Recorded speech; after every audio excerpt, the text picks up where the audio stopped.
What's up, everybody? Tim Walz is in hiding yet again after whistleblower exposed him on this fraud scheme. So let's go ahead and get into it. So enjoy.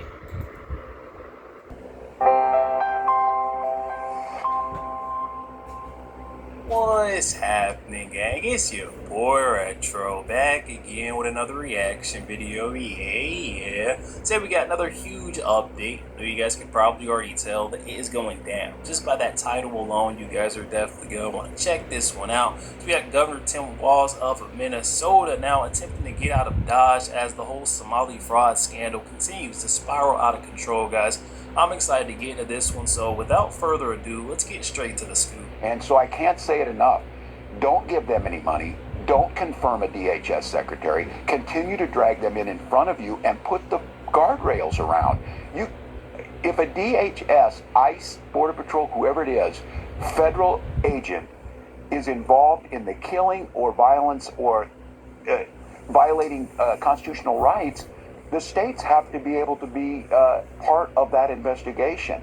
And at this point in time, they're stonewalling us. And if you recall, on the third shooting we had here with the gentleman shot in the leg, she went after that. That was a planned attack. And that night she said she held me accountable as a domestic terrorist for encouraging them. Well, lo and behold, they were lying. And now those folks are supposed to be under investigation.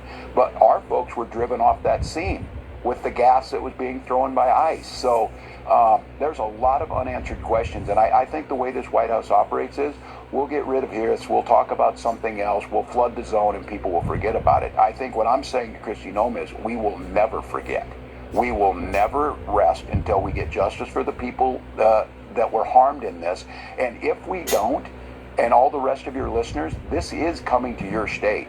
We were a testing ground, and the people of Minnesota pushed back, but they'll just do it in the dark. Alright, folks, so now Tim Walz is hopping on the bandwagon of trashing DHS Secretary Kristi Noem after she's been removed from her position. But guys, don't be fooled by Governor Tim Walz. This is definitely another distraction attempt on his part. And speaking of never forgetting, we will never forget what Tim Walz allowed to happen under his watch in his state in regards to the widespread fraud. We have seen nearly $300 million of child nutrition dollars that have been exposed, where we have seen up to $9 billion of Medicare potential fraud within that system.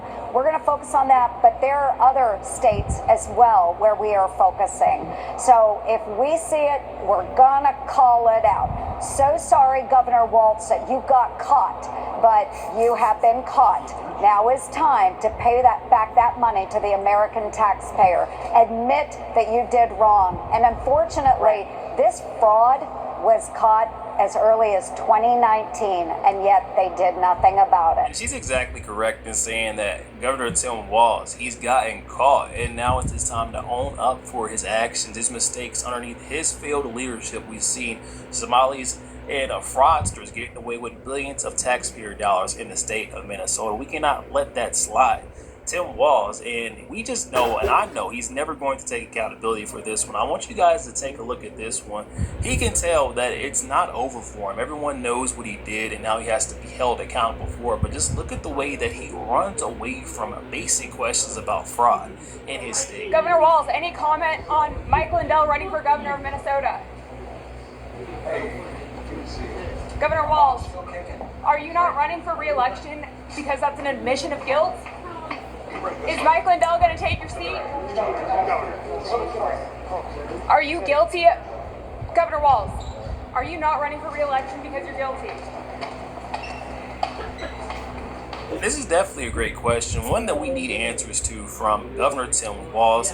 It's very convenient that he decides he's not going to run for re-election for governor in the state of Minnesota right after the widespread fraud schemes got exposed in his state and the walls started closing in on his operation. And I want to show you guys the best part about all of this. So apparently a whistleblower came forth testifying against Tim Walz, and things are seriously heating up. Congressman, that looked like a lot of fun today. So they kind of played dumb, right? Or said, we've done better than your state in all of this. And Walz just looked dumbfounded at some of these questions. But it looked like he dropped the ball. At the very least, he dropped the ball on this. But how did it play in the room? We couldn't really tell when we were watching on C-SPAN. Well, there were two different sides. The Republicans are trying to get the backs of the taxpayers. Americans are frustrated with the percentage of their tax dollars that they send to Washington that's lost in fraud. We've all seen with our own eyes what's happening in Minnesota, especially amongst the Somali population, defrauding all the social programs in Minnesota. What our investigation was about was to determine whether or not Governor Walz and Attorney General Ellison knew about the fraud. And after months of bringing in the whistleblowers, we talked to 30 Minnesota state employees. We did transcribed interviews with 9 state employees. They testified under oath that they had been warning Governor Walz and Attorney Ellison for years about the fraud, and they were told to stand down. Some were even retaliated against because Governor Walz and Attorney General Ellison didn't want to do anything to hurt their base in Minnesota, and their base are welfare recipients, especially that big Somali voting bloc in Minnesota. Okay, so this is definitely another huge development. This is coming from James Comer just a couple of days back, where he's confirming that whistleblowers have came forth, testifying under oath that they spent years attempting to warn Governor Tim Walz and Attorney General Keith Ellison about the rampant fraud. It's time for Walz and Ellison to be held accountable. U.S. taxpayers are sick and tired of politicians stealing from them. That's exactly how we all feel right now. But I want to show you guys Tim Walz being absolutely put in his place.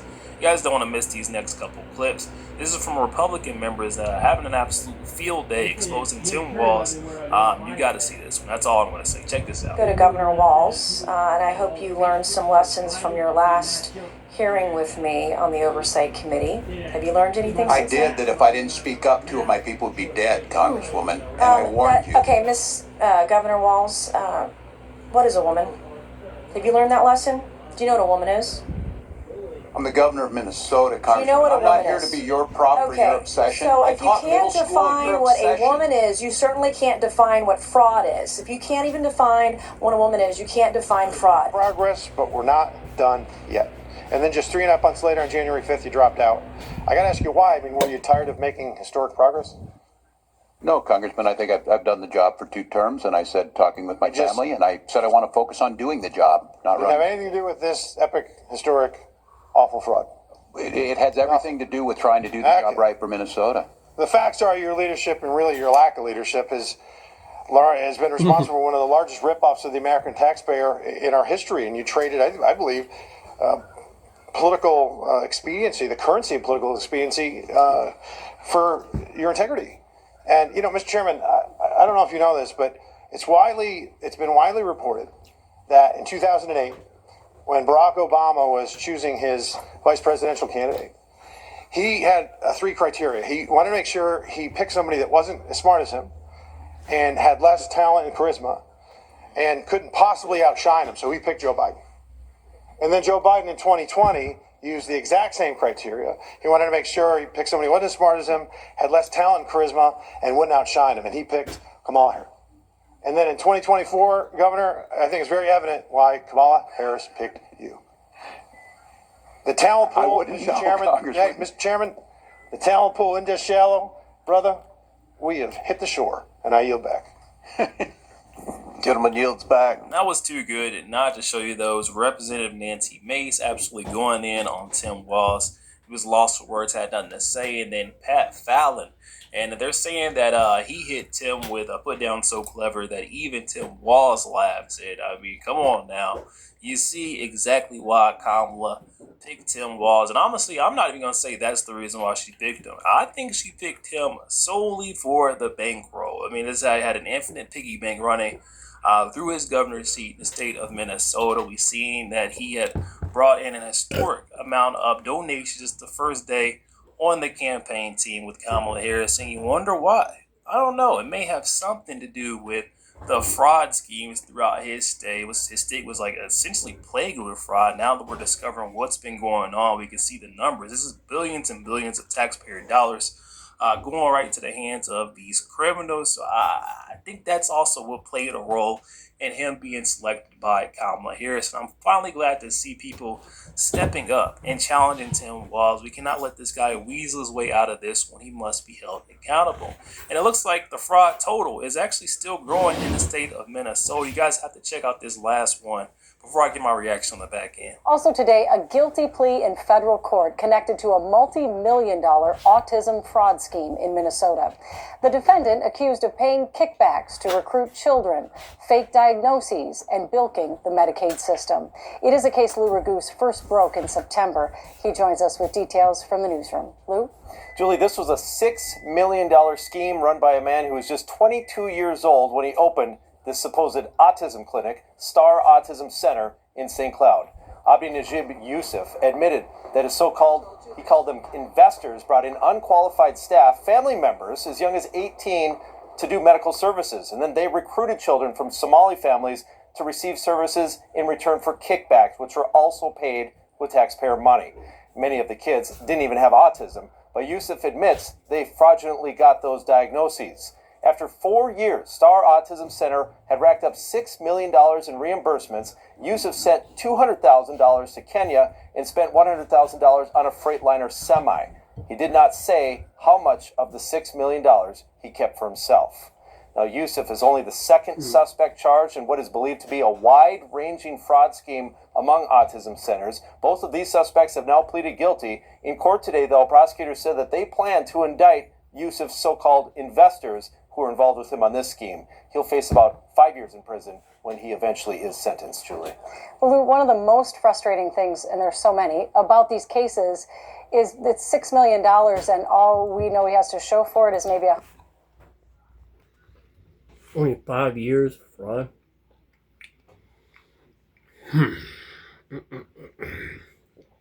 It'd have been me, you, any other person that had no power. That'd be more time.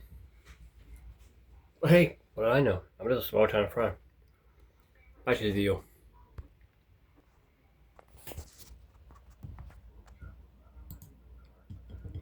$100,000 semi? I mean, do we know if there's any ability to claw some of this back? That's right. It's too early to say in this particular case, Julie, because they haven't divided up how much money each particular person is responsible for and where that money is. Is it in bank accounts? Is it in real estate? Is it anything they can actually get? We don't know that yet.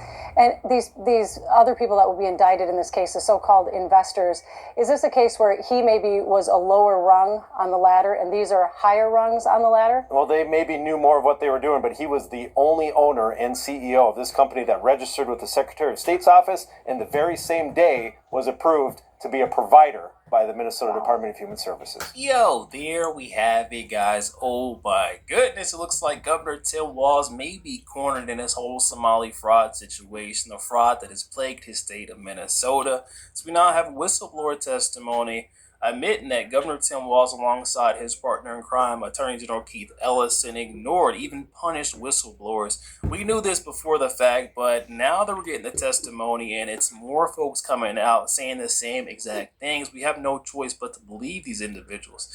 They knew what was going on behind the scenes. They sounded the alarm. And what did Tim Walz do? He ignored them. He even punished, threatened to fire some of these folks for simply doing what was right. We cannot continue to allow this. We're also seeing that a fraud total in the state of Minnesota is continuing to grow. You guys didn't believe me. I told you we were just the tip of the iceberg. I mean, it's very hard to believe, honestly, with the amount of fraud. We're talking billions and billions of dollars that has been exposed as fraudulent, ripping off the American taxpayers in the state of Minnesota. And there's even more. It's really tough to wrap your head around that concept that for so long there was no checks in place. There was no system that was stopping these fraudsters. They were allowed to get away with so much money. I mean, it's over the top, the amount of money that's been discovered thus far.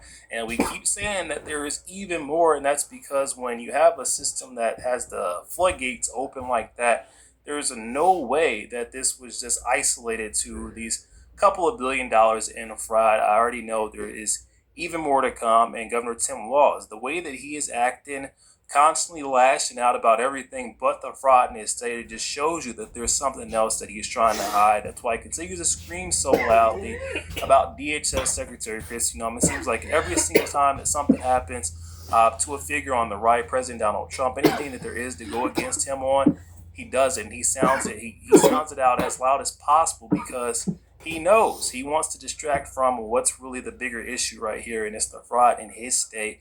Doesn't want the day to come for accountability for him and his cronies, but the Trump administration is not letting this one go. I can say that right now, especially with the way that he fought them it was like nail and tooth on Operation Metro Surge, the way that he constantly demonized Trump's federal agents.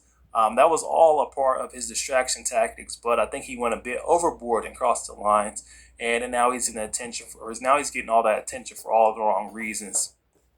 This is one that's still developing. Like I said, guys, Tim Walz is definitely in for a treat. I'll say that right now, but I'm not sure what kind of treat he's going to get. I mean, the DOJ, they haven't said much yet. None of the real, agencies that would handle fraud have said anything about Governor Tim Walz in particular yet. So I'm not sure what the recourse of action for Governor Tim Walz would be in the end, but I'm sure that he's going to have to face some sort of accountability. We've already seen one step with him, choosing not to seek re-election as the governor of his state. I know that wasn't something in his picture or something that he had in mind for himself going forward into the future. But of course, when you see this massive failure underneath your leadership, you have no other choice but to step down. I think that was another attempt to kind of get the heat off him as well. I'm not sure if that's working, but Trump's got a lot of things going on right now. I'm sure Tim Walz is on his mind, but it's not at the top of the list. So continue to follow